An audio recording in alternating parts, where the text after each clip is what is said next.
Set adrift in the Irish Sea between Britain and Ireland, the Isle of Man has always stood apart. Neither wholly Celtic nor entirely Norse, its heritage is as complex as its landscape. Windswept cliffs, moorland glens, and deep, ancient woods where time seems to unravel. But beyond the ferry bridges and ancient stone crosses, the Isle hides something deeper, something older, something restless. Glen Mooar, in the island's remote western interior, is one such place, a sloping wooded valley where the veil between past and present grows perilously thin. And it is here, locals say, that a ghost walks. On an October evening in 1977, 32-year-old Margaret Crane of Pele set off on a familiar path through Glen Mooar, quiet, rural, and unthreatening. But something felt different that evening.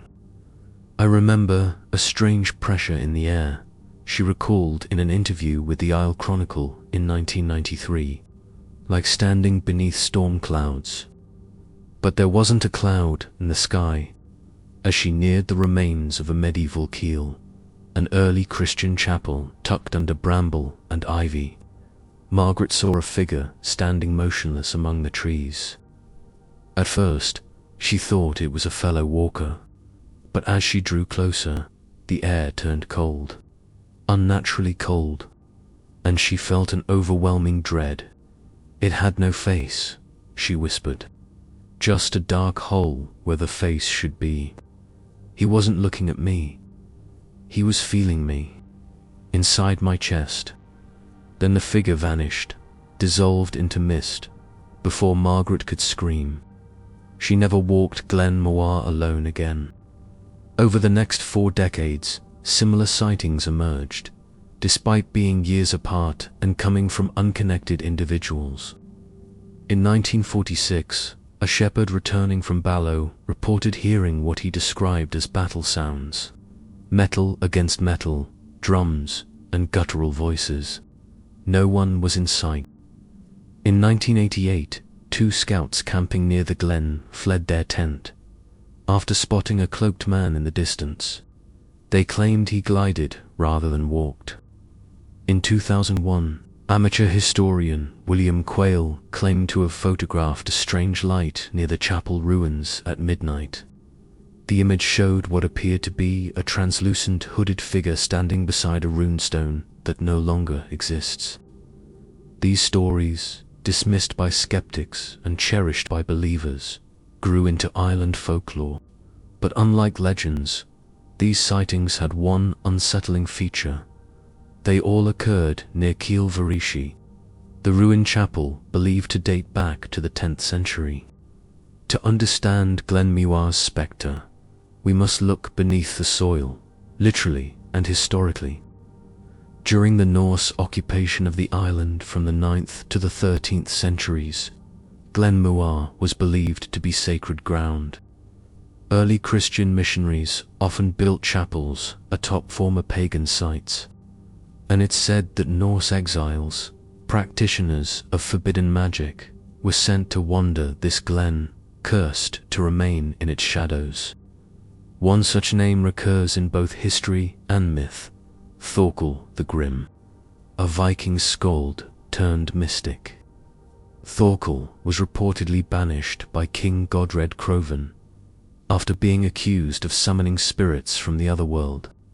He was last seen disappearing into the woods of Glen Mooar, vowing revenge on all who desecrated the boundary of breath and bone.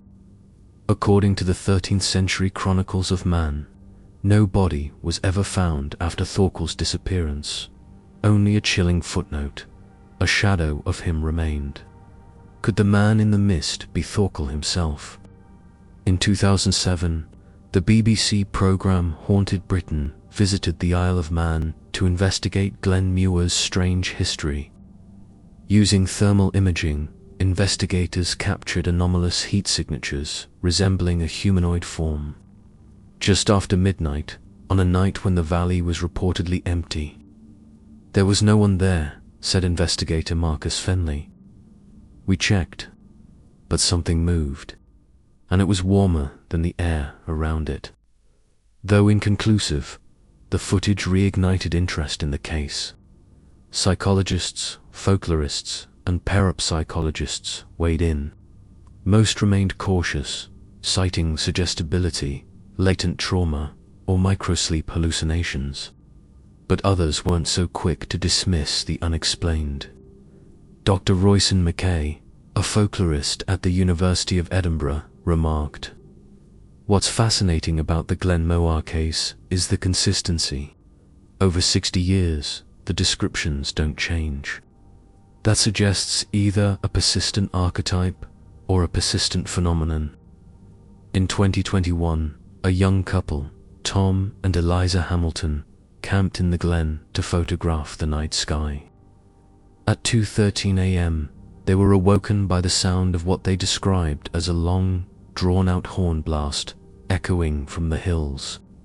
Rushing outside, they found nothing except a trail of frost-covered footprints, beginning at the ruins and ending in a semicircle around their tent. There were no exit tracks. The ground was hard with frost, Tom said, but the prints were fresh, deep, bare feet, and they just stopped. They packed up and left before dawn. Some say the ghost of Glen Mooar is a restless Viking. Others believe it's a cursed monk, or even the echo of ancient wars like the Battle of Ronald's Way, where hundreds of Manx warriors were slaughtered in 1275 and left unburied. And still others whisper that he is the soul of the land itself, a guardian spirit watching the island's sacred glens, appearing only when the veil thins between the worlds of the living and the dead. Whatever the truth, Glen Mooar remains a place of uneasy beauty, where past and present touch hands and the mists sometimes whisper. So if you find yourself walking there, alone in the fading light, and feel a sudden chill, a stillness, and the sound of footsteps not your own, you may not be walking alone after all. Have you walked alone through Glen Mooar? Next time you're hiking through a quiet glen or standing beside the ruins of an ancient chapel on the Isle of Man, take a moment to listen. Not to the birds, not to the wind, but to the silence, because some say that's when he is closest, watching, waiting, and walking beside you.